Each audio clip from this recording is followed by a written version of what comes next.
শ্রদ্ধেয় শিক্ষক মন্ডলী, আসসালামু আলাইকুম। প্রতিষ্ঠান প্রধান ও সহকারী প্রধানের ভাইবা মডেলের আজকে ১০ম পিডিএফ রেডি হয়েছে। বহুল প্রতীক্ষিত একটা পিডিএফ। আপনারা অনেকেই আমাকে মেসেজ দিয়েছেন এই ১০ম পিডিএফের জন্য। তো সময় সংকীর্ণতার জন্য আমার একটু লেট হয়ে গেল, সেজন্য দুঃখিত। তো ইতিমধ্যে যারা আমার পিডিএফগুলো নিয়েছেন তাদের জন্য এটা ফ্রি থাকবে। আর যারা নতুন দেখছেন আজকে ভিডিওটা তাদের উদ্দেশ্যে বলি, আমি কিন্তু ১০টা পিডিএফ তৈরি করেছি ভাইবা সম্পর্কিত। মাত্র ৳৫০ সম্মানিতে আপনি কিন্তু ১০টা পিডিএফ শিটই নিতে পারেন। আর সেই ক্ষেত্রে শিট নিতে চাইলে আপনাকে কিন্তু হোয়াটসঅ্যাপে মেসেজ দিতে হবে। তো এই শিটটা আসলে আপনার জন্য উপকারী হবে কিনা সেজন্য ভিডিওটা প্রথম থেকে শেষ পর্যন্ত দেখুন এবং প্রয়োজনে আপনি শেয়ার করে রাখুন। দেখেন এখানে কী প্রশ্ন আমি সংযুক্ত করেছি। যেমন আমাদের সৃজনশীল কারিকুলাম, একাডেমিক তদারকি বিষয়কে এখানে কিন্তু প্রশ্ন সংযোজিত হয়েছে।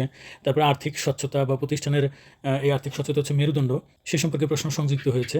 এখানে ডিআই নিয়ে আলোচনা করা হয়েছে, বিএন, কিউএফ এ সম্পর্কে প্রশ্ন আসছে। তারপরে ইএমএস সেল, মাউসি, ব্যানবেস এ সম্পর্কিত প্রশ্ন সংযুক্ত হয়েছে। এনটিআরসি সম্পর্কে প্রশ্ন সংযুক্ত হয়েছে। এসডিজি যেটা সাস্টেনেবল ডেভেলপমেন্ট গোল, SDG 4 কিন্তু মূলত শিক্ষা সংক্রান্ত, সেই দিক থেকে আমি প্রশ্ন এখানে সংযুক্ত করেছি। একই সাথে দেখেন যে এমপিও নীতিমালা 2025 এবং যেটা সংশোধন করা হয়েছে সে সম্পর্কে প্রশ্ন কিন্তু এখানে সংযুক্ত হয়েছে। যথারীতি আমাদের মাউসি সম্পর্কে কিছু প্রশ্ন, এছাড়াও বিভিন্ন সাবজেক্ট ভিত্তিক কোশ্চেনও কিন্তু আমি এখানে সংযুক্ত করেছি। আসলে মডেল তৈরি করতে গেলে যা হয়, আর আপনি কি পড়বেন সে সম্পর্কে একটা শর্ট সাজেশন আকারে দেওয়া আছে যে এই জিনিসগুলো আপনার জন্য গুরুত্বপূর্ণ, আপনি এটা দেখে নিতে পারবেন। এছাড়া দেখেন যে আইন, বিধি, প্রবিধি এ সম্পর্কিত কিছু প্রশ্ন সংযুক্ত হয়েছে। কীভাবে জ্যেষ্ঠতা নির্ণয় করবেন, এই যে বদলি নীতিমালা চালু হলো সেখানে কিন্তু কীভাবে জ্যেষ্ঠতা নির্ধারণ হবে এ সম্পর্কিত কোশ্চেন আসছে। বদলি নীতিমালার পুরো পিডিএফটা আজকেই ডাউনলোড করে আপনার কাছে রাখবেন, সে সম্পর্কে আপনাদের ভাইভাতে কোশ্চেন করতে পারে। তারপরে আপনার পুরো শিটটা দেখতে থাকুন। এখানে বিভিন্ন বিষয় আমি আসলে সংযুক্ত করেছি। এছাড়া দেখেন যে ভূগোল, পরিবেশ সংক্রান্ত কিছু কোশ্চেন এখানে আসছে, আপনার সাবজেক্ট যদি ভূগোল হয়।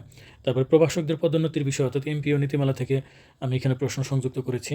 অর্থাৎ প্রত্যেকেই দেখেন এখানে দেখেন যে একইভাবে এসিআর সংক্রান্ত এখানে প্রশ্ন আসছে, অ্যানুয়াল কনফিডেন্সিয়াল রিপোর্ট যেটা আর কি।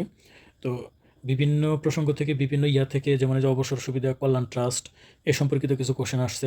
তারপরে শিক্ষকদের জ্যেষ্ঠতা, উচ্চতর স্কিল জটিলতা, তারপরে প্রার্থীদের সাবজেক্ট ভিত্তিক হলো গণিত, সেই গণিত বিষয়ক প্রশ্ন কিন্তু এখানে সংযুক্ত হয়েছে। তারপরে 23 নম্বর দেখেন যে special management chain of command, managing কমিটির সাথে আদর্শিক দ্বন্দ্ব এবং আপোষ করবেন কীভাবে, ডিআইএ, ডিও এই প্রসঙ্গগুলো কিন্তু উঠে এসেছে এই শীটে। এছাড়া নারী শিক্ষার্থীদের মাতৃত্বকালীন ছুটি এবং এ বিষয়ক যে জটিলতায় পড়তে হয় এ সম্পর্কিত কোশ্চেন সংযোজিত হয়েছে এখানে। তারপরে শিক্ষকদের অভ্যন্তরীণ কোন্দল, গ্রুপিং, তারপরে আপনার হচ্ছে পিআরএল সিস্টেম বা অবসরপ্রাপ্ত শিক্ষকদের সম্পর্কিত এখানে কোশ্চেন আছে। তারপরে প্রার্থীর নিজস্ব সাবজেক্টের গভীরতা যদি ইংরেজি হয় সে সম্পর্কে প্রশ্ন আছে। চাইল্ড প্রোটেকশন পলিসি, যৌন হয়রানির প্রতিরোধ এ সম্পর্কে প্রশ্ন আছে। শিক্ষার্থীদের উগ্রবাদ, কিশোর গ্যাং প্রতিরোধের আইনি কৌশল বা আইনি কৌশল।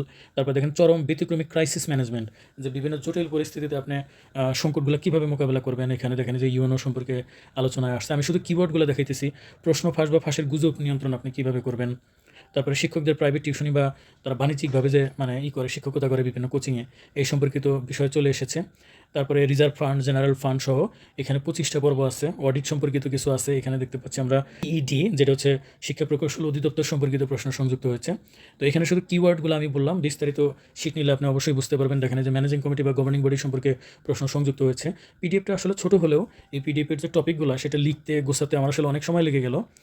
এটা বিগত পিডিএফগুলোর চাইতেও আমার কাছে মনে হয়েছে যে এটা একটা ভ্যালিড পিডিএফ, যেটা আপনার ভাইবা প্রস্তুতিটাকে অনেকটাই এগিয়ে নেবে। তো আপনি যদি পেতে চান আমি আবারও বলতেছি যে হোয়াটসঅ্যাপে মেসেজ দিন। আর যারা ইতিমধ্যে আমার বাকি 9টা পিডিএফ নিয়েছেন তাদেরকে বলবো আবার আমাকে একটু নক দিন, আমি আপনাদেরকে এই পিডিএফটা দিয়ে দিচ্ছি। আর এই পিডিএফটার প্রতিটা পর্ব নিয়ে যথারীতি আমি ভিডিও আকারে আসবো আবার। আপনারা সে পর্যন্ত আমার পেজটা ফলো করে দিয়ে পাশে থাকবেন, তাহলে যে কোনো আপডেট কিন্তু আপনি মিস করবেন না। ধন্যবাদ সকলকে, আসসালামু আলাইকুম।